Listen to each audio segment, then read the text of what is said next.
Hello everyone, ये है BTTH novel का एपिसोड नंबर 211। खैर इसके बारे में तो बताने की जरूरत ही नहीं है कि एपिसोड कितना औसम होने वाला है। बस वार्निंग ये दे रहा हूँ कि सिर्फ को एंड तक देखना, वरना इंपॉर्टेंट चीजें तुमसे मिस हो सकती हैं। और जरा कमेंट्स में लिख के बताओ कि तुम्हें नेक्स्ट स्टोरी कौन सी चाहिए। वैसे मैंने BTTH गॉड्स की फ्लेम एम्परर पूरी पढ़ रखी है। एंड में जाके स्टोरी थोड़ी सी कॉम्प्लिकेटेड हो जाती है, प्लस उसकी मानुआ इमेजेस भी अवेलेबल नहीं है। कुछ लोगों ने परफेक्ट वर्ल्ड, रेनेगेड इमोर्टल और द डीमन हंटर जैसी स्टोरीज को सजेस्ट किया है। तुम्हारे क्या ख्याल है कमेंट्स में लिख के बताओ। चलो हम करते हैं पिछले एपिसोड का रिकैप। पिछले पार्ट की शुरुआत में वो हॉलो सोल की जो एक्सपर्ट्स जियान से डर के दुम दबा के भागने लगते हैं, उन्हें जियान की शायरी में खत्म कर देता है। मतलब वो खून के फब्बारे बन गए थे। जियान के स्केड्यूल अटैक को वो सर्वाइव कर पाया था वो हनीयू, लेकिन अगली पल में उसे भी अपनी जान गंवानी पड़ती है। फिर जानन एकेडमी के हेडमास्टर मेंटियांची और बाकी के लोग यहाँ पे अराइव होते हैं। जियान अपने पुराने कुछ दोस्तों से मिलता है। तब तक काइलिन भी यहाँ पे पहुंच गई थी। वो मीटिंग हॉल में जाके पिछले सभी इंसिडेंट्स को एक्सप्लेन करता है। फाइनली सूचियान और बाकी लोग समझते हैं कि आखिर ब्लैक कॉर्नर रीजन में ये सब क्या हो रहा है। जियान मैगम वर्ल्ड के नीचे जाने की बात करता है। हालांकि जुनर उसके साथ जाने की कोशिश करती है, लेकिन जियान इससे एग्री नहीं करता। फिर सीन शिफ्ट हुआ था। हम जियान को मैगम वर्ल्ड के अंदर देखते हैं। इस समय सिचुएशन पहले की जैसी ही होती है। जियान टाइम को ना वेस्ट करते हुए सीधा मैगम वर्ल्ड के डीपेस्ट रीजन में जाने लगता है। कुछ समय तक ट्रेवल करने के बाद उसका सामना होता है मिस्टीरियस फायर लेजर्ड पीपल से। वो जब पहली बार टियानजुंजे से मिला था, उससे पहले उसकी इनसे मुलाकात होती है। इन सब से बच के भागने की वजह से ही जियान टियानजुंजे से मिलता है। बात बस ऐसी होती है कि इनमें कई दोजन लेवल के एक्सपर्ट्स होते हैं, लेकिन जब जियान का ध्यान जाता है दो व्हाइट लेजर्ड्स पे, वो पाता है कि इन दोनों की स्ट्रेंथ बेशे क्लास से पहुंच चुकी है। वो अपने आप को लकी समझता है, क्योंकि अगर वो पहले इनसे मिला होता तो शायद वो आज का दिन नहीं देख पाता। खैर इन सभी को सबक सिखाने के बाद जियान मैग्मा के बॉटम की तरफ आगे बढ़ जाता है। धीरे धीरे आसपास का वो लाल मैग्मा अब पूरी तरह से काला होने लगा था। अंत में जाके जियान को एक दूसरे रियल्म के बारे में पता लगता है। जब वो इस मिस्टीरियस स्पेस में एंटर करता है, वो पता है कि इस जगह में एक एंशिएंट ऑरा फैला हुआ है। कुछ और समय तक आगे बढ़ने के बाद उसे एक बहुत ही बड़ा दरवाजा दिखाई दिया था। ये दरवाजा पत्थर से बना था और इसके सामने होता है एक पत्थर का स्क्वायर। जब जियान की आंखें पॉज होती है उस दरवाजे के ऊपर, वहाँ पे 3 एंशिएंट वर्ड्स लिखे हुए थे। ये शब्द होते हैं एंशिएंट गॉड मेंशन। अभी जियान को ऐसा लगता है जैसे उसके दिमाग में एक्सप्लोजन हो गया हो। तुरंत ही उसका दिल एक्साइटमेंट से भर जाता है। लेकिन एक्साइटमेंट जैसे आई थी, तभी जियान को ऐसा लगता है जैसे कोई प्री हिस्टोरिक एग्जिस्टेंस उसके ऊपर आंखें कड़ा के बैठा है। चारों तरफ देखने के बाद उसका ध्यान जाता है नीचे की तरफ। नीचे बस अंधकार ही अंधकार था।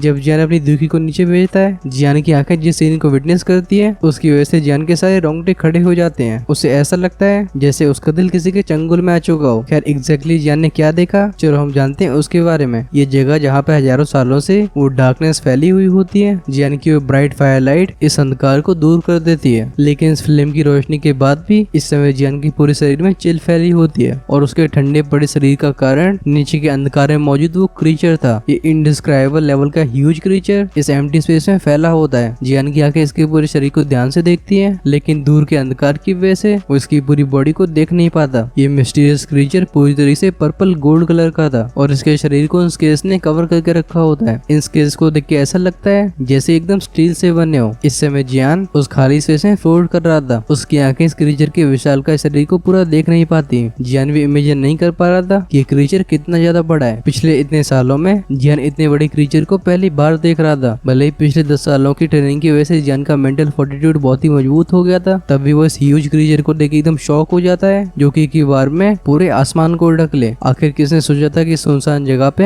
ऐसा टेरिफाइंग क्रीचर छिपा होगा। गल की आवाज के साथ हम जियान के गले को रोल करते हुए देखते हैं। इस समय उसके माथे में पसीना आ गया था। उसकी आंखें इस क्रीचर को केयरफुली ऑब्जर्व करती हैं। उसकी इतनी गहरी नॉलेज के बाद भी जियान पता नहीं लगा पा रहा था कि क्रीचर किस तरीके का है। अब क्योंकि जियान को पहले ही मालूम पड़ गया है कि इस मैगम वर्ल्ड के बॉटम में तोशी एंशिएंट गॉड मेंशन है, एक तरीके से जियान का मिशन कंप्लीट हो गया था। वो कहता है मुझे इस जगह पे लंबे समय तक रुकना नहीं चाहिए। हालांकि नीचे का वो ह्यूज क्रीचर इस समय इस तरीके से शांत होता है जैसे ये मर चुका हो, लेकिन जियान की डी स्टेट की सोल इसमें से डेंजरस ऑरा को सेंस करती है। ऐसा ऑरा हंटी अंडी या गुयुआन से बिल्कुल इंफीरियर नहीं था। जियान के लिए इस जगह पे लंबे समय तक रुकना सही नहीं है। जब उसके साथ गुयुआन और बाकी लोग होंगे, तभी उसके पास इस एंशिएंट गॉड मेंशन की तहकीकात करने की क्वालिफिकेशंस होंगी। उसके दिमाग में विचार आया ही था। जियान का शरीर पीछे जाने लगता है। हाउएवर उसने बस कुछ 10 कदम ही लिए होते हैं, तभी नीचे का विशालकाय जीव अचानक से ट्रेम्बल होता है। हालांकि ये मूवमेंट बहुत ही छोटी थी, लेकिन इसकी वजह से जियान की आंखें तुरंत ही श्रिंक हो जाती हैं। वो जानता था कि उसकी स्ट्रेंथ के साथ उससे ऐसी गलती नहीं हो सकती, और अगर ऐसी बात है तो फिर इसका बस एक ही आंसर है, ये मिस्टीरियस क्रिएचर अभी जिंदा है। जैसे ये थॉट जियान के माइंड में आता है उसकी धड़कनें तुरंत ही बढ़ जाती हैं। जब जियान पुल बैक करने लगा था तो उस खाली स्पेस के अंदर दो बहुत ही बड़ी बड़ी आंखें जो न जाने कब से बंद होती हैं, हम उन्हें एकदम खुलते हुए देखते हैं। इन आंखों में एक हल्की सी रेडनेस होती है, सिर्फ इन आंखों का ही साइज इतना बड़ा होता है जिसमें 100 जियान फिट हो जाएंगे। अब ये दोनों कोल्ड आंखें जियान के ऊपर लॉक हो चुकी थी। साथ में एक एक्सट्रीमली टेरिफाइंग प्रेशर जियान की पूरे शरीर को एनवेलप कर लेता है, मतलब ढक लेता है। इसकी वजह से उसका पीछे जा रहा शरीर अचानक से होल्ड पे आ गया था। ऐसे टेरिफाइंग प्रेशर को अपने शरीर को ढकते हुए सेंस करके जियान का एक्सप्रेशन चेंज होता है। उसने तुरंत ही अपनी डी स्टेट की सोल एक्टिवेट कर दी थी। ऐसा करने के बाद ही जियान पता लगा पाता है कि वो एक तरीके के दलदल में फंस गया है। जैसे जियान की स्पिरिचुअल स्ट्रेंथ बाहर आती है, हम उसके आसपास के स्पेस को एकदम झंझनाती हुई देखते हैं। तभी एक आवाज जिसकी वजह से स्पेस एकदम ट्रेम्बल हो गया था वो उसके कानों तक पहुंचती है। वो आवाज कहती है, टूम रेडर, क्या तुम अपने साथ उस एंशिएंट जेड को लाए हो? हम तुरंत ही जियान की फिस्ट को टाइट होते हुए देखते हैं। वो देखता है डार्कनेस के अंदर उन बड़ी बड़ी आंखों को। इस समय वो आंखें एकदम इंडिफरेंट तरीके से जियान को देख रही होती हैं, इनमें कोई फ्लक्चुएशन मौजूद नहीं थी। जियान तुरंत ही दोनों हाथों को ऊपर के डीप आवाज में बोलता है, मैं यहाँ पे अनजाने तरीके से आ गया हूँ, अगर मैंने आपको परेशान किया है तो आप प्लीज मुझे माफ कर देना, मैं यहाँ से तुरंत ही चला जाऊंगा। जियान की इस बात को सुन के वो एंशिएंट क्रीचर अपनी आइसी कोल्ड आवाज में बोलता है, नो एंशिएंट जेड। हाँ, तुरंत ही जियान को ऐसा लगता है जैसे उन आंखों में डिसअपॉइंटमेंट फ्लैश हुई है। ऐसे इमोशन को डिटेक्ट करने के बाद हम जियान के चेहरे की हवा को तुरंत ही बदलते हुए देखते हैं। अब वो और किसी चीज के बारे में परवाह नहीं कर सकता था। जियान कहता है, डैम इट। वो प्यूरिफाइड डिवाइन लोटस फ्लेम उसकी बॉडी को कवर करती है और वो बोन बिंग्स उसके पीछे अपीयर होते हैं। जियान का शरीर तेजी से विड्रॉ करने लगा था। वो इंडिफरेंट आवाज फिर से सुनाई देती है। वो कहती है, अगर तुम्हारे पास वो नहीं है तो फिर तुम यहीं पे रुको। अचानक से ये पूरा स्पेस एकदम शुक होता है। वो चमकते हुए पर्पल गोल्ड लाइट पिलर्स उस अंधकार से बाहर आके रूथलेस तरीके से जियान की तरफ आगे बढ़ जाते हैं। इस मिस्टीरियस क्रीचर के हमले को देख के जियान की आंखें तुरंत ही कोल्ड हो गई थी। वो तुरंत ही अपनी हैंडसीज को चेंज करता है। उसके ऊपर एक इनॉर्मस स्पिरिचुअल बॉडी अपीयर होती है। जैसे वो अपने मुंह को खोलता है, एक टेरिफाइंग स्पिरिचुअल असॉल्ट सभी दिशाओं में फैलने लगती है। ये एक ही पल में रूथलेस तरीके से उस पर्पल गोल्ड लाइट पिलर से जाकर टकरा गई थी। बूम साउंड के साथ वो स्पिरिचुअल स्टॉर्म एक्सप्लोड होता है। कुछ समय के बाद स्पिरिचुअल स्टॉर्म तो बिखर गया था, लेकिन वो पर्पल लाइट अभी भी वहीं पर रहती है। जियान की डी स्टेट की सोल के साथ उसका येलो स्प्रिंग डिवाइन एंगर इसे शैटर नहीं कर पाता। इस समय जियान की आंखें बहुत ही सॉल्व हो चुकी थी। फिर से वो अपनी हैंडसीज को चेंज करता है। दो स्पिरिचुअल असॉल्ट और लॉन्च होती हैं। फाइनली बैंग बैंग के साउंड के साथ ये दोनों स्पिरिचुअल सोनिक अटैक्स हैवी तरीके से उस पर्पल लाइट में जाके टकराते हैं। इस बार वो पर्पल लाइट फाइनली बिखर गई थी, लेकिन इसकी बची हुई फोर्स की वजह से जियान का शरीर 10,000 फीट पीछे चला जाता है। इस एक्सचेंज के बाद जियान की आंखों में एक गहरा शॉक अपीयर हुआ था। वो कहता है, इसकी क्या ही टेरिफाइंग स्ट्रेंथ है। सिर्फ इस क्रीचर के रैंडम अटैक का सामना करने के लिए जियान को अपनी पूरी स्ट्रेंथ का इस्तेमाल करना पड़ा है। इस मिस्टीरियस एंशिएंट क्रीचर की स्ट्रेंथ हंटियांडी या फिर गुयोन से बिल्कुल कम नहीं है। सीन शिफ्ट होता है इस मिस्टीरियस क्रीचर की तरफ। वो सरप्राइज से भरी आवाज में कहता है, डी स्टेट की सोल। हाँ, खैर इस समय जियान के पास इसके बारे में परवाह करने का समय नहीं होता। वो इस फोर्स का इस्तेमाल करके इस रियल्म के एग्जिट की तरफ आगे बढ़ने लगता है। जब जियान रैपिड स्पीड से आगे बढ़ रहा था तो एक और तेज हवा की आवाज पीछे से उसके कानों में जाती है। वो अपनी आंखों के किनारे से एक पर्पल गोल्डन लाइट को फ्लैश होते हुए देखता है। ये लाइट एक्चुअली में अग्लोमरेट होके एक मिस्टीरियस सील में बदल रही थी। फिर ये फ्यूरियस तरीके से जियान की तरफ स्मैश होती है। इस लाइट सील के अंदर की टेरिफाइंग स्ट्रेंथ को सेंस करके जियान के चेहरे के रंग बदल गए थे। वो अपनी फिस्ट को क्रंच करके बोलता है, डैम इट। दो 6 रंगों वाले फायर लोटस तुरंत ही फॉर्म होते हैं। वो बिना अपने सिर को घुमाए इन्हें तुरंत ही पीछे फेंक देता है। दो भयानक सी बैंग बैंग की आवाजों के साथ दोनों एक्सटर्मिनेशन फायर लोटस उस लाइट सील के ऊपर एक्सप्लोड हो जाते हैं। ये दोनों विस्फोट बहुत ही भयानक थे, लेकिन इनकी वजह से वो लाइट सील बिल्कुल हिलती भी नहीं है। तुरंत ही उस लाइट सील के अंदर से रे ऑफ लाइट आगे बढ़ती है। ये बिजली की रफ्तार से जियान को टारगेट बनाती है। इस लाइट रे की वजह से जियान बहुत ही कॉशियस हो गया था। हम उसे तुरंत ही मुड़ते हुए देखते हैं। उसके दोनों हाथ फिर से डांस करते हैं। प्यूरिफाइड डिवाइन लोटस फ्लेम उसके सामने आके एक पिंक क्रिस्टल को फॉर्म कर लेती है। बस पलक झपकते ही रे ऑफ लाइट जियान की उस पिंक क्रिस्टल में सीधे जाके टकरा जाती है। वो क्रिस्टल तुरंत ही कोलैप्स होने लगा था। ऐसा लगता है उस रे ऑफ लाइट के सामने ये एक्सट्रीमली हार्ड फायर क्रिस्टल कोई भी परेशानी खड़ी नहीं कर पा रहा है। दो क्रैक क्रैक की आवाजें जाती हैं। फिर ये लाइट रे सीधे जियान के सीने से जाके टकराती है। ऐसे हैवी अटैक को सफर करने की वजह से जियान का चेहरा तुरंत ही लाल हो जाता है। गरक साउंड के साथ उसने खून को फेंका था और जियान की बॉडी इस मोमेंटम का इस्तेमाल करके तेजी से विड्रॉ करने लगती है। इस समय जियान की खून से उसके कपड़े रंग गए थे। ये खून लगातार सिजलिंग साउंड को बाहर निकालता है। जियान को बस एक ही स्ट्राइक से हराने के बाद लगता है वो मिस्टीरियस क्रीचर अभी भी जियान को जाने की इजाजत नहीं देता। वो फिर से कहता है, क्यों ना तुम मेरे साथ ही रहो। वो लाइट सील सीटी बजाते हुए फिर से जियान को चेज करती है। अपने पीछे शार्प अटैक को सेंस करके अभी जियान की रोने की इच्छा हो रही थी। इस क्रीचर से डील करना बहुत ही परेशानी भरा है। जियान अपने सिर को उठाकर देखते हुए स्पेस की तरफ जो कि थोड़ी दूरी पे विगल कर रहा है। अगर वो उस जगह से बाहर जा पाता है तो फिर वो उस जीप के चंगुल से बाहर निकल जाएगा। उस एग्जिट को अपने पास पाके जब जियान खुश हो रहा होता है, अचानक से उसके सिर के ऊपर का स्पेस एकदम ट्रेम्बल हुआ था। एक रोशनी स्पेस को चीरते हुए आगे आती है, फिर वॉलेंट तरीके से जियान की तरफ स्मैश हो जाती है। सीन को देखने से ऐसा लग रहा है कि अगर जियान इसे टकरा गया तो उसे गहरी चोटों का सामना करना पड़ेगा। वो क्रीचर कहता है हालांकि तुम्हारी सोल टी स्टेट में पहुंच चुकी है, लेकिन तुम बस 7 स्टार दूषण क्लास पे हो, तुम मुझसे बच नहीं सकते हो। हाउएवर जब ये लाइट सील जियान से स्मैश हो रही थी तभी जियान का वो खून एकदम वेपराइज होता है। वहाँ पे बस रह गया था एक गोल्डन ब्लड जो उस लाइट सील के चारों तरफ घूमने लगता है। जिस पल ये सुनहरी खून की बूंद अपीयर हुई थी, उस अंधकार के अंदर उस मिस्टीरियस क्रीचर की बॉडी अचानक से ट्रेम्बल हो गई थी। ऐसा लगता है जैसे एक फैमिलियर फीलिंग ने उसे नींद से जगा दिया है। जब वो लाइट सील जियान के सिर से 10 मीटर की दूरी पे थी,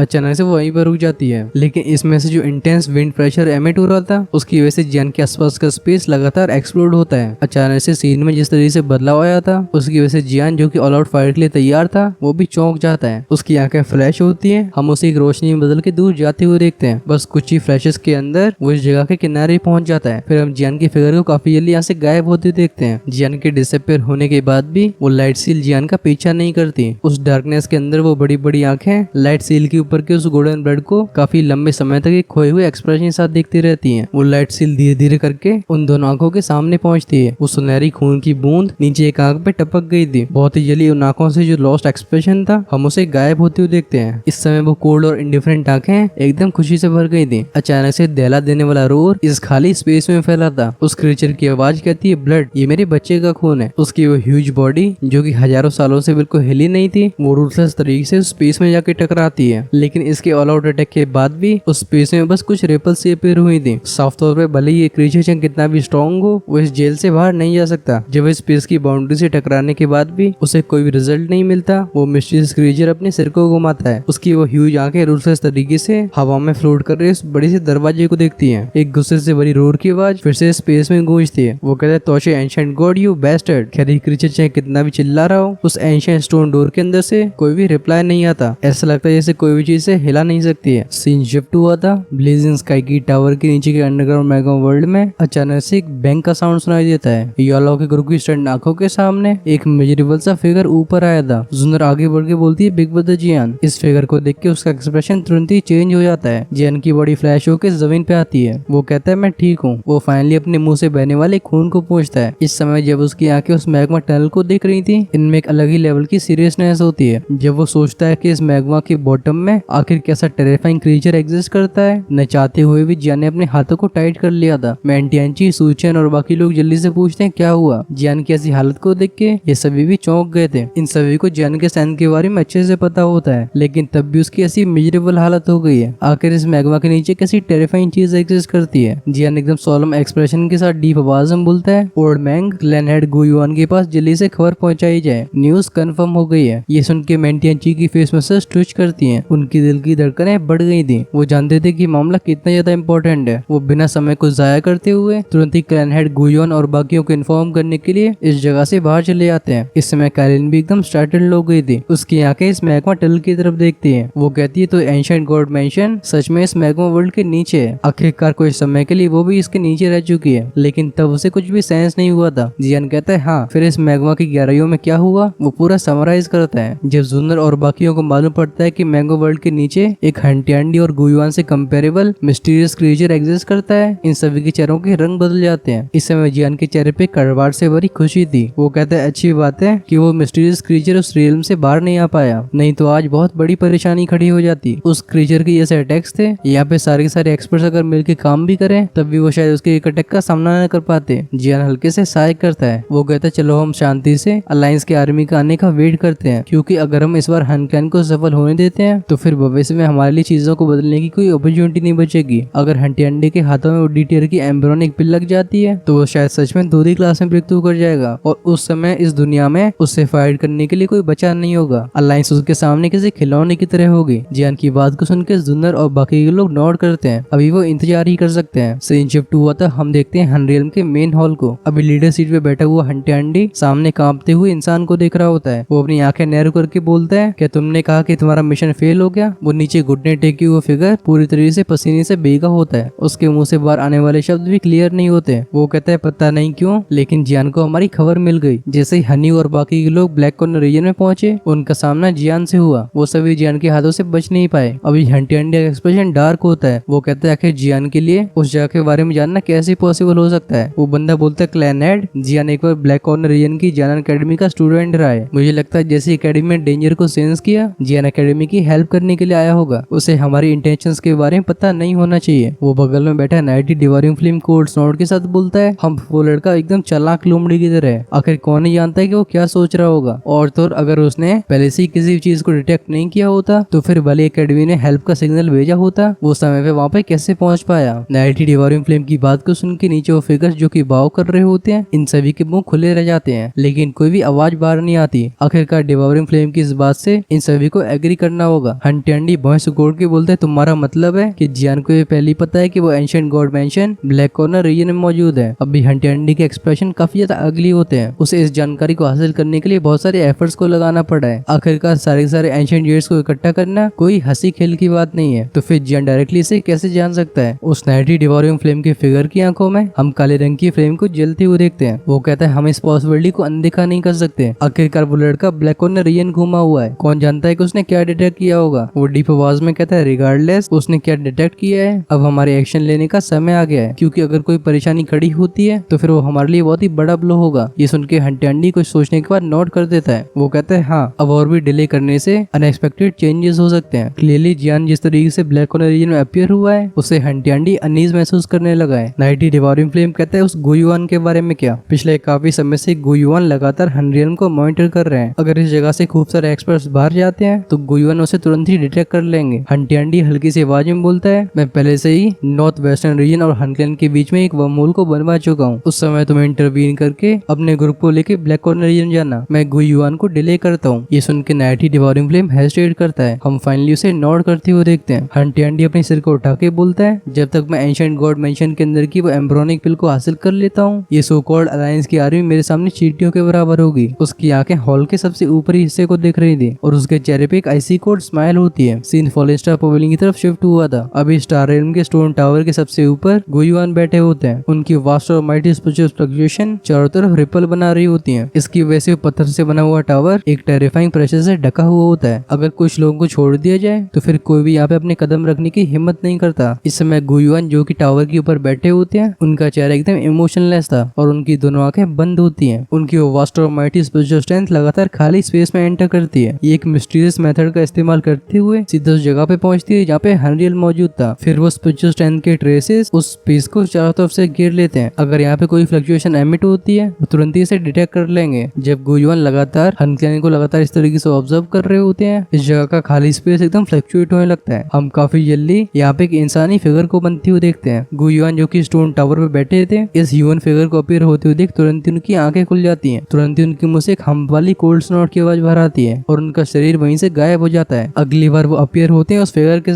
सामने खड़े सफेद कपड़ों वाले बंदे को देख के अभी गुयुआन की आंखों में कोल्ड ग्लैंड फ्लैश हो रहा था। वो कहते हैं हंटी अंडी। हंटी अंडी देखता है गुयुआन को, वो स्माइल के साथ बोलता है हम चारों में से बस अब दो ही रह गए हैं। सच में दुनिया बहुत ही तेजी से बदलती जा रही है। गुयुआन कोल्ड आवाज में बोलते हैं बाकी दोनों का खत्म होना तुम्हारी वजह से है। इसका हंटी अंडी कोई जवाब नहीं देता। वो अचानक से गुयुआन को देख के बोलता है अगर तुम मेरे साथ कोऑपरेट करते हो तो जैसे ही मैं दूसरी क्लास में एडवांस करता हूँ मैं तुम्हारी भी हेल्प कर दूंगा। ये सुन के गुयुआन स्टार्टल्ड हो गए थे। साफ तौर पर उन्होंने भी एक्सपेक्ट नहीं किया होता कि हंटी अंडी एक्चुअली उन्हें घूस देने की हिम्मत करेगा, लेकिन वो तुरंत ही स्माइल के साथ बोलते हैं क्या तुम्हें लगता है ऐसा पॉसिबल है। ये सुन के हंटी अंडी डिसअपॉइंटमेंट के साथ अपने सिर को हिलाता है। वो कहता है कितनी अफसोस की बात है, तुम उन लोगों में से एक हो जिन्हें मैं बहुत ही हाई रिगार्ड में रखता हूँ। वो अपने सिर को उठा के खाली स्पेस को देखता है। वो कहता है रूमर्स के हिसाब से एक एलीट दूधी एक गॉड की ऐसी पावर रखता है, लेकिन आखिर ऐसा क्या हुआ कि सारे दूधी गायब हो गए। ये सुन के गुयुआन की भौं तो सिकुड़ गई थी, लेकिन वो कुछ कहते नहीं है। हंटी अंडी की आंखें भी लगातार उस खाली स्पेस को देखती रहती हैं। वो कहता है इसका आंसर शायद हमें तब मिलेगा जब मैं दूसरी क्लास में एडवांस करूंगा। इस समय उसकी आंखों में एक अलग ही चमक होती है। वो तुरंत ही गुयुआन की तरफ देख के बोलता है ये दुनिया मुझे जकड़ के नहीं रख पाएगी। इसके शब्द एकदम घमंड से भरे थे, लेकिन इनमें एक मॉन्स्टर्स ऑरा भी होता है। ऐसे शब्दों को सुन के गुयुआन भी खुद को हंसने से रोक नहीं पाते। ऐसा इसलिए क्योंकि वो जानते थे कि सामने खड़ा दुश्मन है जिसे वो हजारों सालों से फाइट करते आ रहे हैं। उसके पास सच में ऐसा बोलने की ताकत है। गुयुआन हंटी अंडी को देख के बोलते हैं तुम मुझे डिले करने की कोशिश कर रहे हो राइट। जैसी उनकी इंटेलिजेंस थी वो नेचुरली समझ गए थे कि दूसरी पार्टी उनके ऊपर हमला क्यों नहीं कर रही है, और अगर ऐसी बात है तो फिर साफ तौर पे दूसरी पार्टी के पास एक ही इंटेंशन हो सकती है, वो है उन्हें रोक के रखना। ये सुन के हंटियांडी हंसने लगता है। वो टाइम को कैलकुलेट करने के बाद स्माइल के साथ बोलता है, अब शायद समय हो गया। गुयुआन आंखें नैरो करते हैं। वो कहते हैं, ancient god mansion black on region में, राइट? जैसे ही गुयुआन के मुंह से शब्द बाहर आए थे, हम हंटियांडी के चेहरे की स्माइल को वहीं पे थमते हुए देखते हैं। ये काफी जल्दी डिसअपियर हो गई थी। वो कहते, तो तुम सच में जानते हो? हंटियांडी फिर कुछ भी छिपाता नहीं है। ऐसा इसलिए क्योंकि वो जानता था कि अगर गुयुआन ऐसे शब्दों को अपने मुंह से बाहर निकाल रहे हैं तो वो साफ तौर पे पूरी सिचुएशन को समझ गए हैं। गुयुआन हंस के बोलते हैं, लगता है ऊपर वाला भी तुम्हारी मदद नहीं करना चाहता। हंटियांडी अपने हाथों को फैलाता है। वो कहता है, ये तो लास्ट में जाके मालूम पड़ेगा कि आखिर जीतने वाला कौन होगा। एक पल के लिए रुकने के बाद वो पूछता है, क्या ये जियान की वजह से?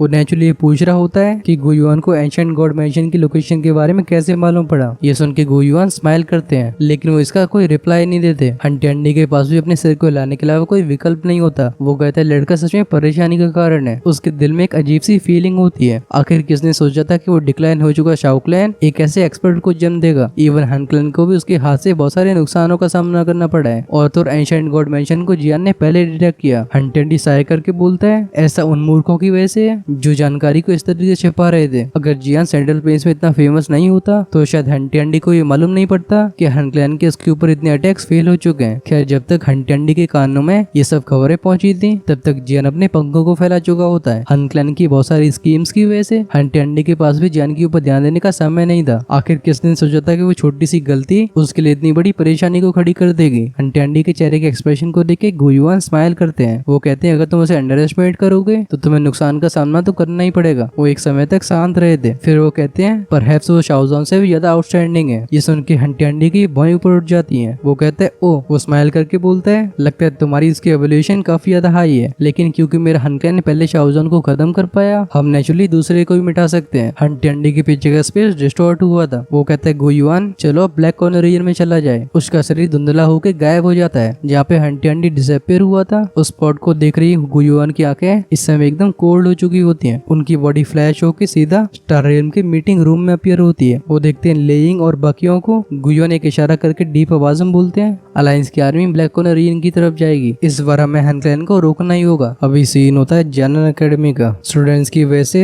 एकेडमी के रोड्स पे खूब चहल पहल होती है। आने वाले युद्ध के बारे में इन सभी को कुछ पता नहीं होता। इस वजह से सभी पैनिक नहीं होते हैं। इस समय इन सभी के जुबान पे उस सीन से रिलेटेड बातें होती है जब जन एकेडमी में अपीयर हुआ था। इनकी बात करने के तरीके में एक्साइटमेंट और एडमिरेशन भरी होती है। इस समय जन एक पेड़ की टहनी पे लेटा हुआ होता है। उसकी आंखें देख रही थी उस नीले आसमान को और उसके मुंह में घास की पत्ती होती है। उस एकेडमी के अंदर ऐसे रिलैक्स करे हुए कई साल हो चुके हैं। जियान साय करके बोलता है, बहुत समय निकल गया। वो अपनी आंखें बंद कर लेता है। अब जब वो उसके बारे में सोचता है उसके दिमाग में उसकी जियान एकेडमी के अंदर ट्रेनिंग की इमेजेस फ्लैश होती हैं। जियान को भी पता नहीं चल पाता कि उसके वो बचपन के दिन कब निकल गए। जब जियान ये सब सोच रहा होता है एक सॉफ्ट आवाज उसके कानों में एंटर करती है। वो आवाज कहती है, सच में बहुत साल हो गए हैं। वो अपनी आंखें खोल के देखता है उस टॉल लेडी को जिसकी वो लंबी लंबी ब्यूटीफुल सी लेग्स होती हैं। तुरंत ही जियान के चेहरे पे एक टीजिंग स्माइल अपीयर हुई थी। वो कहता है, क्या ब्यूटीफुल लेग्स हैं। ये सुन के शाओयू का चेहरा नचाते हुए भी लाल हो जाता है। वो जियान को एकदम वॉलेंट तरीके से देख के डांटती हुई बोलती है, तुम इतने बड़े हो गए हो लेकिन तुम्हें अभी भी सीरियस बात करना नहीं आता। खैर, अब भी जियान के चेहरे की स्माइल वैसी की वैसी रहती है। वो अपने दोनों हाथों को अपने सर के पीछे रखता है। वो कुछ नहीं कहता। ऐसा शांति से भरा वातावरण जियान को बहुत पसंद होता है। पिछले इन सालों में होलो सोल और हनक्लैन के प्रेशर की वजह से जियान को सांस लेने का भी समय नहीं मिला। ऐसा इसलिए क्योंकि जियान जानता था कि अगर वो लगातार ट्रेनिंग नहीं करता है तो ऐसे पहाड़ जैसे बोझ के तले उसके टुकड़े टुकड़े हो जाएंगे और जिस समय वो डिस्ट्रॉय होगा उसकी फैमिली और क्लैन भी बच नहीं पाएगा। अब वो बिग बैटल पास आ चुकी है। जियान को ऐसा भी लगता था कि बैटल आखिरी डिसाइसिव बैटल भी हो सकती है, लेकिन प्रिसाइसली यही कारण होता है जिसकी वजह से जियान ने अपने दिल को और भी रिलैक्स कर लिया था। अब वो सब कर चुका है जो उसकी ताकत के अंदर था। उसने अपने आप को पावरफुल बनाने के लिए हर एक एफर्ट लगाया। अब रिजल्ट का इंतजार करने का समय है। शायू शांति से जियान के बगल में जाके बैठ जाती है। उसकी वो नैरो आंखें देखती हैं जियान को। वो रियलाइज करती है कि चेहरा पहले से काफी मैच्योर दिखता है। जो पहले का बचपना रह गया था अब उस जगह पे एक अलग ही अट्रैक्टिवनेस आ गई है। शायद इस चेहरे को काफी लंबे समय तक देखा जा सकता है। हम शायू के चेहरे की स्माइल को और भी ब्राइट होते हुए देखते हैं। पिछले इन सालों में वो एकेडमी के अंदर कई टैलेंटेड लोगों से मिली है। इनमें से कईयों को तो उसने खुद इंस्ट्रक्ट किया है। इनमें से कई ऐसे लोग भी होते हैं जो हाथ धो के उसके पीछे पड़े होते हैं, लेकिन अंत में इन सभी को फेल ही होना पड़ता है। ऐसा इसलिए क्योंकि जब भी वो उन सभी लौंडों को इस सामने लेटे हुए इंसान से कंपेयर करती थी दोनों के बीच में कोई मैच ही नहीं होता है। इतने सारे सालों की ट्रेनिंग के बाद वो फाइनली समझ गई है कि सामने बैठा इंसान आखिर कितना ज्यादा आउटस्टैंडिंग है। न जाने कब लेकिन शाओयू के दिल में कुछ अजीब से विचार आ जाते हैं। वो कहती है कितना अच्छा होता अगर हम ब्लड रिलेटेड नहीं होते, लेकिन अगली पल उसका चेहरा लाल हो गया था। वो खुद को ऐसा सोचने के लिए डांटने लगती है और न जाने कब जियान भी अपनी आंखें खोल चुका होता है। उसकी आंखें देखती हैं इस ब्यूटीफुल सी लेडी को जो कि अभी अपने होठों को दांत से दबा रही है। जियान स्माइल के साथ बोलता है क्या तुम रोमांस के बारे में सोच रही हो? ये सुन के वो शाओयू की ब्राइट आंखें और भी ब्राइट हो जाती हैं। वो सीधा बोलती है दैट्स राइट। जब दूसरी पार्टी अचानक से रिप्लाई को करती है, जियान भी एक पल के लिए चौंक गया था। अगर नॉर्मल सर्कमस्टेंसेस की बात करी है तो अभी तक शाओयू एक केक के साथ जियान को दूर फेंक चुकी होती। वो अपने सिर को उठा के शाओयू की प्रीटी आंखों में देखता है। इस समय इनमें कुछ फ्लो हो रहा था। जियान तुरंत ही अपनी सूखी खांसी के साथ अपनी नजरों को हटाता है। जियान को अपनी नजरों को इस तरीके से वापस लेते हुए देख शाओयू के वो दांत जो कि अपने होठों को बाइट कर रहे थे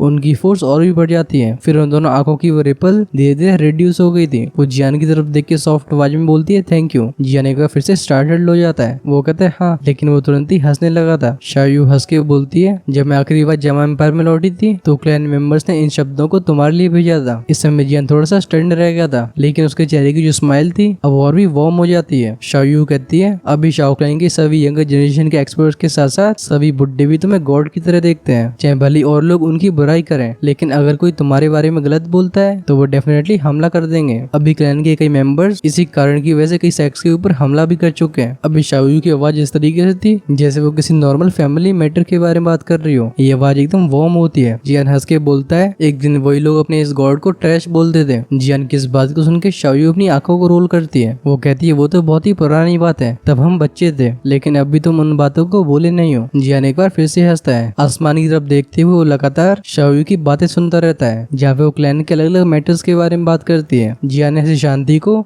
न जाने कितने सालों से महसूस नहीं किया है। वो कहती है शाओ में कुछ साल पहले जमा एम्पायर वापस लौट चुकी है। कहा जाता है कि वो ऑलरेडी इतनी पावरफुल हो गई है कि कोई उससे पंगा नहीं लेना चाहता। कुछ सालों पहले क्लैन एक क्लैन हेड को चूज करना चाहता था, लेकिन वो चाहे कितना भी चुनने की कोशिश कर रहे हो सभी के वोट तुम्हारी तरफ जाते हैं। अब इसकी वजह से हंसना चाहिए या फिर रोना चाहिए ये एल्डर्स को भी समझ में नहीं आता। शाओयू की आवाज सॉफ्ट होती है। एक पल के बाद उसकी आंखें देखती है बगल में लेटे बंदे की तरफ जिसने अभी अपनी आंखें बंद कर ली थी। इस समय जियान की सांसें बहुत ही शांत हो गई थी। वो किसी बेबी की तरह लगता है। शाओयू मन में कहती है तो सो गया। जियान की ऐसी कंडीशन को देख के शाओयू भी स्टार्टल्ड हो जाती है। उसकी आंखों में एक दया वाली भावना आती है। उसके वो कोमल से हाथ जियान के सिर को अपने पैरों पर रखते हैं। वो अपने सिर को झुका के जियान के चेहरे को देखती है। इस समय उसके चेहरे की स्माइल बहुत ज्यादा जेंटल हो चुकी होती है। वो कहती है सारे क्लैन मेंबर्स को बताया कि तुमने कितना सेक्रीफाइस किया है। तुम इस भारी बोझ को अकेली ढोते आ रहे हो। अपने क्लैन को प्रोटेक्ट करने के लिए तुम कई बार जिंदगी और मौत के बीच में झूले होगे। हाँ, चिंता मत करो। क्लैन के अंदर कई लिटिल फेलोज अभी ट्रेन करने की पूरी कोशिश कर रहे हैं। उनका कहना है कि जब वो स्ट्रॉन्ग बनेंगे तब वो तुम्हारी हेल्प कर पाएंगे। तभी एक और हल्की सी हवा चलती है। हम उस पेड़ की टहनियों को हिलते हुए देखते हैं। शाओयू हु आवाज के साथ एक गहरी सांस को बाहर निकालती है। वो अपने पैरों के ऊपर शांत चेहरे को देख रही थी। उसका हाथ जस्ट आगे बढ़ के से टच कर नहीं पा रहा था। तभी जियान जिसकी अभी तक आंखें बंद होती हैं हम उन्हें अचानक से खुलते हुए देखते हैं। जिस पर ये काली आंखें खुली थी ऐसा लगता है जैसे यहाँ की सारी शांति गायब हो गई हो। इस समय नाकों में से शार्पनेस थी जिसे देख के अच्छे की रूहें कांप जाएं। इस चेहरे को देख के शाओयू भी एकदम चौंक गई होती है। बस एक पल पहले ये चेहरा एकदम शांति से भरा हुआ था, लेकिन अचानक से इसमें एक पैनापन आ गया है। बिना किसी की नोटिस करे हुए उसका हाथ जो कि आगे बढ़ रहा होता है फिर से वापस चला जाता है। वो एक स्वीट स्माइल के साथ बोलती है तुम जाग गए। जियान हल्के से नॉड करता है। हम उसे खड़े होकर दूर के आसमान की तरफ देखते हुए देखते हैं। वो एक हल्की सी आवाज में बोलता है तो ये फाइनली यहाँ पे पहुंच गए। ये सुन के शाओयू स्टार्टल्ड हो गई थी। उसकी जियान से रिलेशनशिप की वजह से वो कुछ सीक्रेट्स को जानती थी। वो नेचुरली समझ जाती है कि जियान यहाँ पे किसके बारे में बात कर रहा है। शाओयू बहुत से गोड़ के बोलती है ये कुछ ज्यादा ही तेज है। जियान एक गहरी आवाज में बोलता है तुरंत ही फर्स्ट एडर को इन्फॉर्म करो। सारे स्टूडेंट्स को इकट्ठा करना होगा क्योंकि एक बार फाइट शुरू होती है तो फिर वो इसे सह नहीं पाएंगे। हम शाओयू को तुरंत ही नोट करते हुए देखते हैं। तुरंत ही उसने एक लंबा कदम आगे लिया था। तभी जियान एक पल के लिए हेजिटेट करने के बाद बोलता है सिस्टर शाओयू तुम्हारा बहुत बहुत धन्यवाद। जियान की ऐसे फॉर्म ऑफ एड्रेस को सुन के शाओयू स्टार्टल्ड हो गई थी। ये पहली बार है जब जियान उससे ऐसे बात कर रहा है। ये दोनों बचपन से एक दूसरे से लड़ाई करते आए हैं। शाओयू के लिए बात थोड़ी सी शौक से भरी थी, लेकिन तुरंत ही शाओयू हंस के बोलती है हाँ ठीक है छोटे भाई, आज तुम्हारी बड़ी बहन तुम्हारे रियल पावर को देखना चाहती है। ये कह के शाओयू तुरंत ही उड़ जाती है। लेकिन जब वो पीछे मुड़ी थी इस समय उसकी आंखें थोड़ी सी डिम हो चुकी थी क्योंकि ये दोनों भाई बहन है। इस समय जियान जो कि पेड़ की टहनी के ऊपर खड़ा हो गया था वो अपनी दोनों हाथों को पीछे करके शाओयू के जाते हुए फिगर को देखता है। हम उसे साय करते हुए देखते हैं। वो कोई मूर्ख नहीं था। आखिर शाओयू की आंखों में कैसी रिपल्स हैं वो उन्हें कैसे नहीं समझ सकता, लेकिन कुछ बातें ऐसी होती हैं जिनका आगे बढ़ना बहुत ज्यादा मुश्किल होता है। अपने दिल की इस मेलनकॉली को हटा के जियान अपने सिर को हिलाता है। फिर उसकी वो सीरियसनेस से भरी आंखें दूर के आसमान की तरफ देखती हैं। वो उस स्पॉट पे से एक एनर्जी फ्लक्चुएशन को डिटेक्ट कर पा रहा था और ये फ्लक्चुएशन उसे अनजानी नहीं है। जब जियान वहाँ पे फोकस कर रहा था, स्विच की आवाज के साथ कुछ फिगर्स उसके बगल में आ जाते हैं। ये जुन्नर और काइलिन की टोली होती है। दोनों लेडीज आसमान की तरफ देख के बोलती है तो हनक्लैन यहाँ पे पहुंच चुका है। जियान नोट करता है। उसकी आंखें एक बार एकेडमी को देखती हैं। इस समय सारे इंस्ट्रक्टर्स सारे स्टूडेंट्स को खुले मैदान में इकट्ठा कर रहे थे। इस जगह का वातावरण काफी भारी सा होता है। जियान बगल में खड़ी जुन्नर और काइलिन की तरफ देख के बोलता है, इस बैटल में तुम दोनों को केयरफुल रहना होगा। दोनों लेडीज नोट करती हैं। वो कहती हैं तुम भी। अचानक से हम जियान को स्माइल के साथ आगे बढ़ते हुए देखते हैं। उसके दोनों हाथ आगे बढ़ के जुन्नर और काइलिन जिनके चेहरे लाल हो चुके होते हैं उन्हें टाइट तरीके से गले लगा लेता है। वो कहता है अगर हम इस मामले को सफलतापूर्वक खत्म कर देते हैं तो फिर हम एक ग्रैंड वेडिंग को रखेंगे। ये सुन के इन दोनों लेडीज के एम्बेरेस चेहरों पे एक खुशी से भरा एक्सप्रेशन आता है। ये दोनों हाँ बोलती हैं। इन दोनों को गले लगाने के बाद जियान भी अंदर से काफी वार्म फील कर रहा था। अगले पल में उसके पैर पेड़ की टहनी से जमीन पे आ जाते हैं। जैसे वो अपने हाथ को नीचे की तरफ वेव करता है, एक स्पेशल क्रैक अपीयर हुआ था। वाली स्पेशल क्रैक सीधा हेवरी टूम से कनेक्टेड होता है। इस स्पेशल टनल को ओपन करने के बाद जियान फर्स्ट एल्डर सूचियान की तरफ देख के बोलता है, फर्स्ट एल्डर आप रिलैक्स करो, मैंने अंदर के जीव जंतुओं से बोल दिया है, वो स्टूडेंट्स को बिल्कुल नुकसान नहीं पहुंचाएंगे। सूचियान नोट करते हैं। वो कहते हैं बच्चे तुम्हारा बहुत बहुत धन्यवाद। जियान को दोनों हाथ कप करके एक बार बाव करने के बाद वो मामले को बिल्कुल डिले नहीं करते। वो तेजी से स्पेशल टनल में एंटर कर जाते हैं। ऑफ कोर्स वो अपने साथ ले जाते हैं बहुत सारे स्टूडेंट्स को। सारे स्टूडेंट्स के हेवी टूम में एंटर करने के बाद जियान की बॉडी हवा में राइज होती है। जब उसकी आंखें दूर की तरफ देखती हैं, हम उन काले बादलों को बिजली की रफ्तार से आगे आते हुए देखते हैं और इन ब्लैक क्लाउड्स में से एक मॉन्स्टर्स ऑरा फैल रहा था। ऐसे अर्थ शेकिंग मोमेंटम को देख के जियान भी ठंडी सांस भरता है। जियान कहते तो अलायंस की आर्मी भी यहाँ पे पहुंच गई है। फिर उसकी आंखें नॉर्दर्न स्काई की तरफ जाती हैं। अचानक से वहाँ का स्पेस एकदम शॉक होता है और इसमें से कई फिगर्स बाहर आने लगते हैं। ये सीधा स्पेस को चीरते हुए तेज हवाओं के साथ जियान एकेडमी के आसमान की तरफ आगे बढ़ते हैं। आसमान में फैली एक्सपर्ट्स के इस फॉर्मेशन को देख के जियान का दिल भी एकदम गदगद हो गया था। अरे मतलब वो प्राउड फील कर रहा होता है। अगले ही पल में जियान की वो थंडर जैसी रोर की आवाज पूरे आसमान को ढक लेती है। इससे आसपास के 50 किलोमीटर के दायरे में कहीं भी सुनना जा सकता था। जियान कहते हैं हनकेन अगर तुम फाइट करना चाहते हो तो फिर मैं तुम्हारी ये इच्छा भी पूरी करूंगा। सो वही यहाँ पे बैटल अराइव हो चुकी है और हम इसे अगले पार्ट में कंटिन्यू करेंगे। यहाँ पे जियान 1 अगेंस्ट 2 फाइट कर रहा होगा। वेल उसके ओपोनेंट्स कौन होंगे आई गेस तुम भी इसके बारे में काफी क्यूरियस हो गए। फिर फाइट के एंड में Toshi ancient god mention appear होगा। सो आगे की स्टोरी काफी अप्स एंड डाउन से भरी होने वाली है, जहाँ पे फाइटिंग सीन्स भी भर भर के देखने को मिलने वाले हैं और अब तो स्टोरी को मिस करने का कोई सवाल ही नहीं उठता। अगर आप नहीं चाहते कि आप इसे मिस करो तो फिर चैनल को सब्सक्राइब करके बेल आइकन के बटन को ऑन कर देना, जिससे नेक्स्ट एपिसोड आपके पास तुरंत ही पहुंच जाए। ऑफ कोर्स जो अगले पार्ट को आज ही देखना चाहते हैं वो चैनल की मेंबरशिप का पार्ट बन के हमें सपोर्ट कर सकते हैं और ऐसा करने से आप अर्ली एक्सेस को भी एंजॉय कर पाओगे, जिससे हम जैसे ही शाम को वीडियोस को प्रिपेयर करते हैं वो आपके लिए तुरंत ही अवेलेबल हो जाएंगे। ज्वाइन का बटन मिलेगा चैनल के होम पेज पे। जाते जाते तो उन सभी को एपिसोड कैसा लगा है कमेंट्स में जरूर लिखना। और जिन्होंने अभी तक एनिमे गार्डन को ज्वाइन नहीं किया है वही हमारा है सेकंड चैनल, क्योंकि अगर इस चैनल को कोई दिक्कत होती है तो फिर हम वहाँ पे चीजों को कंटिन्यू कर रहे होंगे। सो फटाफट से राइट में क्लिक करके उसे ज्वाइन कर लो। चलो हम मिलते हैं अगले वीडियो में, तब तक के लिए take care, tata, bye bye.